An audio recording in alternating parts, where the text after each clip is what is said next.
আসসালামু আলাইকুম। আজকে আমার এই ভিডিওটা একটা ভিন্ন কিছু নিয়ে আমি বলতে যাচ্ছি। খুব কষ্ট নিয়ে, খুব দুঃখ নিয়ে। আমার এই ভিডিওটা যদি আপনাদের কাছে ভালো লাগে এবং আমার ভিডিও থেকে যদি কোনো আপনাদের উপকার আসে, দয়া করে আপনার আশেপাশের মানুষদেরকে আমার এই ভিডিওটা শেয়ার করবেন। আপনার বন্ধু বান্ধবদেরকে আপনি শেয়ার করবেন, বান্ধবীদেরকে শেয়ার করবেন, আপনার নিজের আত্মীয় স্বজনদেরকে শেয়ার করবেন। আমি এই ভিডিওটা করছি, আমি বেশ কিছুদিন থেকে সোশ্যাল মিডিয়াতে আমি দেখছি মানুষ সুসাইড করছে। গতকালও দেখেছি। আপনার জীবনটা আপনি নিজে বানান নাই, এটা আল্লাহর একটা আমানত। এই জীবন আপনি বানান নাই, কিন্তু এই জীবনটা আপনি শেষ করে দিয়েন না। ভালোবাসা, হার্ট ব্রেক, এটা থাকবে। আপনার ফাইন্যান্সিয়াল ক্রাইসিস, এটা থাকবে, এটা আবার চলে যাবে। কারণ ভালোবাসার মানুষ যখন আপনাকে আঘাত করবে, তখন আপনার বুঝতে হবে এই ভালোবাসার মানুষটা আপনার জন্য নয়। জীবনে আমরা অনেক সময় অনেক কিছু খুব বড় করে নিয়ে নিই। আমরা জীবনটাকে ভাবি না আমাদের এই জীবনটা কতটুকু প্রেশাস। আমরা সুসাইডটাকে খুব সহজ একটা পথ করে নিই। আমরা প্রায় বলি সবাইকে, যারা অনেকে যখন সুসাইড করে, আত্মহত্যা করে, বলি ও কিভাবে করলো এটা। কিন্তু আমরা এই প্রশ্নটা কোনোদিন করি না, ওর ভিতরে কি এমন কষ্ট ছিল যেটা সে কাউকে বলতে পারেনি। আমি আপনাদের সবাইকে বলবো, কাউকে আপনারা কোনোদিন অপমান করবেন না, কাউকে ছোট করবেন না, কাউকে আঘাত দিয়ে কথা বলবেন না, কারো উইক পয়েন্ট নিয়ে কোনোদিন কথা বলবেন না। কারণ এই জীবনটা আপনার আমার সবারই খুব প্রেশাস। আমি সোশ্যাল মিডিয়াতে দেখেছি একটা ছেলে একটা মেয়েকে না পেয়ে আত্মহত্যা করেছে। একটা মেয়ে একটা ছেলেকে না পেয়ে আত্মহত্যা করেছে। কারণ আমরা এটা বুঝি না যে আমরা যখন ভালোবাসি কাউকে, সেই ভালোবাসাটা যখন চলে যায়, একবার কি আমরা চিন্তা করি আসলে কি ওই মানুষটা আমাদের জন্য রাইট? বাট এইটা কি আমরা বুঝি যে এখানে আমার জীবন শেষ না, হয়তো আল্লাহ আমাদের জন্য আরেকটা কোনো কিছু রেখেছে? আপনি যেই ধর্মেরই হন না কেন, আপনি আল্লাহকে বিশ্বাস করেন, ভগবানকে বিশ্বাস করেন, ঈশ্বরকে বিশ্বাস করেন, আপনি যদি করে থাকেন, আমাদের ধর্মের মধ্যে আত্মহত্যা নাই। কিন্তু যে মানুষটা সারাক্ষণ হাসে আপনার সামনে, হেসে যাচ্ছে, তার ভিতরে যে সেই মানুষটা যে কত ক্লান্ত হয়ে একা একা আছে, এটা আমরা বুঝতে পারি না। তাই যখন মাঝে মাঝে দেখবেন একটা হাসি খুশি মানুষ যখন চুপ হয়ে গেছে, একবার হলো তাকে জিজ্ঞেস করবেন, তুমি ঠিক আছো তো? তার সাথে 5 মিনিট পাশে বসে কথা বলেন, অথবা তাকে ফোন করেন। কারণ আপনার এই 5 মিনিট সময়টা তার জীবনটা হয়তো বদলিয়ে দিতে পারে। আমাদের জীবনের রাস্তাটা সোজা না। জীবনে চলতে গেলে একটু আপ এন্ড ডাউন থাকবেই। এটাই জীবন। আল্লাহ তাআলা আমাদের জীবনটা এভাবেই করে দিয়েছে। আমরা জীবনটাকে সহজ যদি করতে চাই, আমাদের দুঃখ আসবে, সেটাকে মেনে নিব। আমাদের কষ্ট আসবে, সেটাকেও মেনে নিব, কিন্তু হাল ছাড়ব না।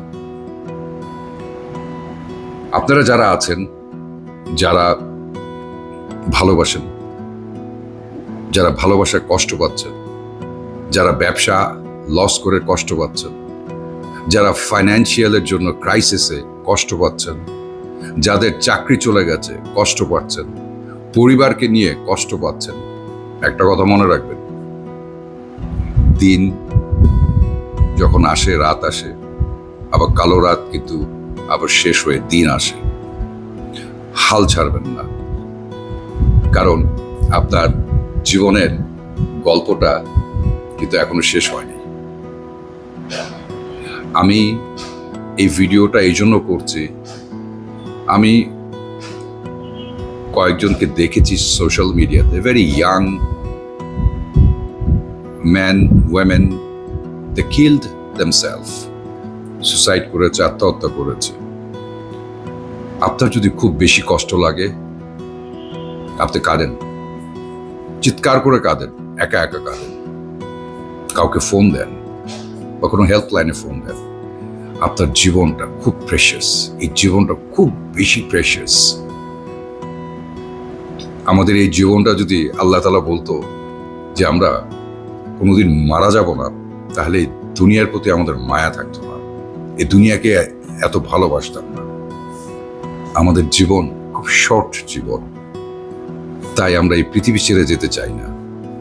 একটা ভালোবাসার জন্য, একটা ব্যবসার জন্য, কিছু ফাইন্যান্সিয়াল ক্রাইসিসের জন্য, কারো অপমানের জন্য জীবনে এই সুন্দর জীবনটা নষ্ট করে দিয়ে না। আমি আরেকটা কথা বলি, আজকের দিনটা আমি কেন এই ভিডিওটা করলাম এটাও দেখেছি। আরেকটা কথা আমার খুব খারাপ লেগেছে, আজকে আমি কাজে ছিলাম, আমার ফেসবুক মেসেঞ্জারে র্যান্ডামলি একটা কল আসছে। সে আমার হয়তো ফলোয়ার্স, আমার সাথে কয়েকবারই ফোন দিয়ে যাচ্ছে, আমি ইউজুয়ালি ফোন ধরি না, বাট এত বারবার কল দিচ্ছিল কিছুক্ষণ পর পর আমি নিজেও বিরক্ত হচ্ছিলাম। আমি ফোনটা ধরে আমি তাকে সালাম দিই। একজন মেয়ে মানুষ, সে আমাকে বলে, ভাইয়া আমি আপনার অনেক ভিডিও দেখেছি, আমি আপনার কাছ থেকে 2 মিনিট সময় নিব।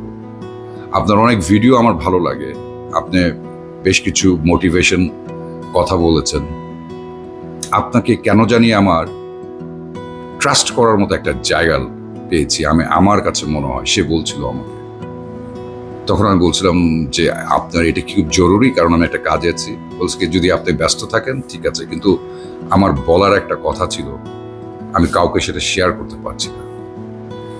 তখন আমি খুব সিরিয়াস নোটে নেই জিনিসটা নিয়ে, আমি বললাম আপনি আমার সাথে শেয়ার করতে পারেন।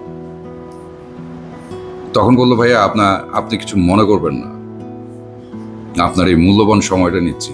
আমি একটা মেয়ে, আমি ম্যারিড একটা পার্সন, আমি ঢাকার বাইরে থাকি, আমি ভালোবেসে বিয়ে করেছিলাম, আমার বিয়ের বয়স 3 বছর। আমার মা নাই, আমার বাবা নাই, আমার একটা ভাই আছে, দেশের বাইরে থাকে। তার কথা শুনে মনে হলো খুব ভালো একটা ফ্যামিলিরই মেয়ে। ঢাকার বাইরে কোথায় থাকে আমি সেটা বলবো না, তার ব্যক্তিগত কারণের জন্য। সে আমাকে বলল, আমার হাজবেন্ড আমাকে সময় দেয় না। আমার হাজবেন্ডের কাছে যখন আমি সময় যেতে চাই, আমার হাজবেন্ড আমার সাথে শারীরিক অত্যাচার করে। আমার হাজবেন্ড আমাকে মারে, গতকাল রাতেও আমাকে মেরেছে। যখন বলতে বলতে সে কান্না করছিল, আমিও বাবা, আমারও বোন আছে, আমারও মেয়ে আছে। আমি যখন মেয়েটার কান্না শুনছিলাম, আমার কেন জানি মনে হলো পৃথিবীর সবকিছু থেকে আমি নিচে পড়ে যাচ্ছিলাম।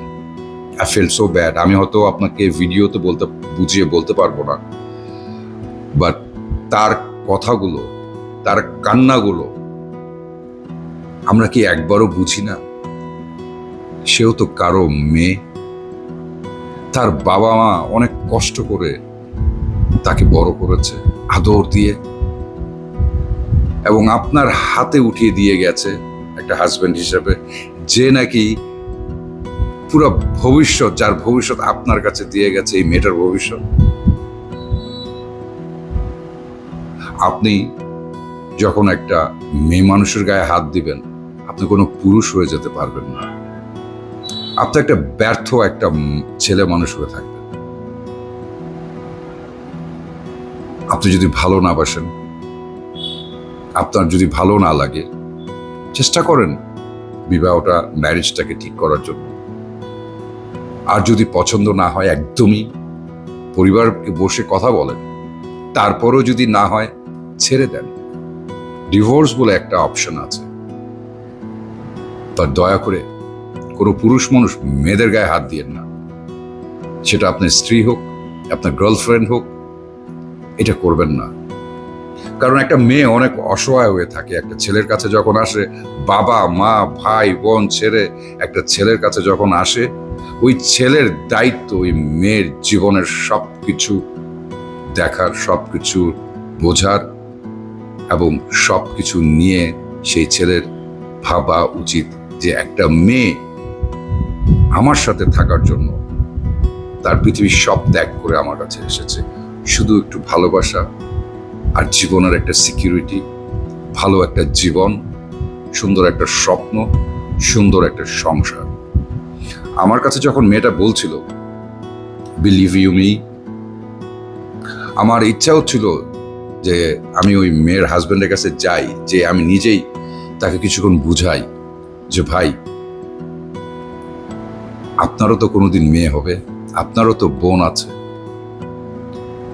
তাদের সাথে যদি এই ধরনের ব্যবহার হয়, আপনার বোনকে যদি কেউ মারে, তার হাজবেন্ড যদি আপনার বোনের গায়ে হাত তুলে এইভাবে টর্চার করে, তার চাওয়া কি একটু ভালোবাসা, একটা সুন্দর সংসার, আপনার একটা অ্যাটেনশন।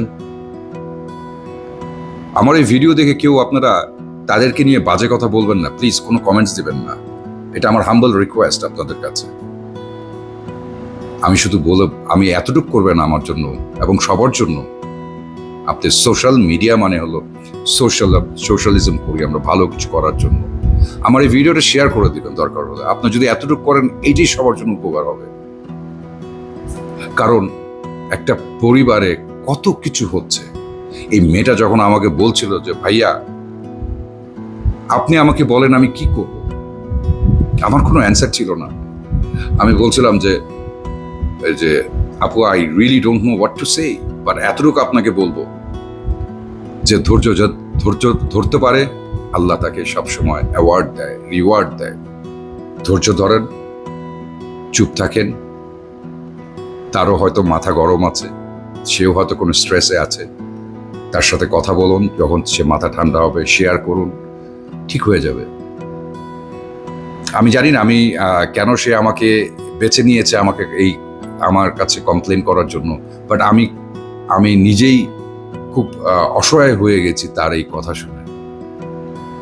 আমি তার জন্য দোয়া করি, তার পরিবারের জন্য দোয়া করি, এবং ওই তার হাজব্যান্ডের জন্য দোয়া করি যেন তিনি এই মন মানসিকতার থেকে ফিরে আসে এবং তার পরিবারকে সময় দেয়, সম্মান দেয়। আমরা যখন বড় হয়েছি, আমাদের বাবা মা চাচা চাচি খালা খালুকে দেখেছি, তাদের ভিতরে দেখেছি হাজব্যান্ড ওয়াইফের জন্য সম্মান, তাদের ভিতরে দেখেছি স্যাক্রিফাইস, তাদের ভিতরে দেখেছি ধৈর্য, তাদের ভিতরে দেখেছি পরিবার কি বলে। আপনি কষ্ট করেন, আপনার পরিবারে অনেক কষ্ট আসতে পারে, অনেক ক্রাইসিস আসতে পারে, কিন্তু কেউ কারো হাত ছাড়ে না। তাই আজকে আমার এই ভিডিওটা আমি করলাম দুইটা জিনিসই নিয়ে। কেউ সুসাইড পথটা বেছে নিয়েন না, কারণ যে ছেলেটা আত্মহত্যা করেছে, তার বাবা জীবনে কত সংগ্রাম করেছে, লড়াই করেছে তার ছেলেটার মুখে হাসি ফোটাবার জন্য।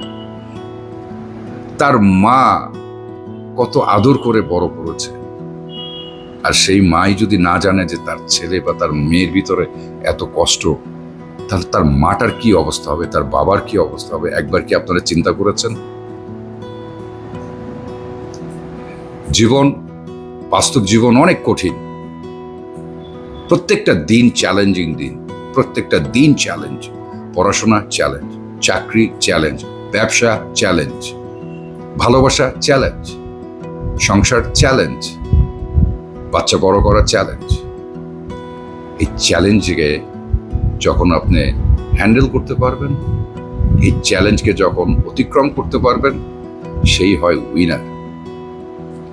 কেউ আপনাকে ছেড়ে দিয়ে চলে গেলে আপনি মনে ভেবেন না আপনি একা হয়ে গেছেন, কারণ এটা ভাববেন ওই মানুষটা আমার জন্য ছিল না। কোনো ব্যবসা হারিয়ে গেলে ব্যবসা ভেবেন না আল্লাহ আপনার জন্য আরেকটা দরজা কোনো না কোনো কিছু খুলে দিবে। তাই আমি বলবো আপনারা যেখানে থাকেন ভালো থাকেন। আমার দোয়া রইল আপনাদের জন্য। আপনারা সবসময় সুখে থাকুন। আপনাদের গল্প এখানেই শেষ হয়ে যায়নি। ভালো থাকবেন। টাটা।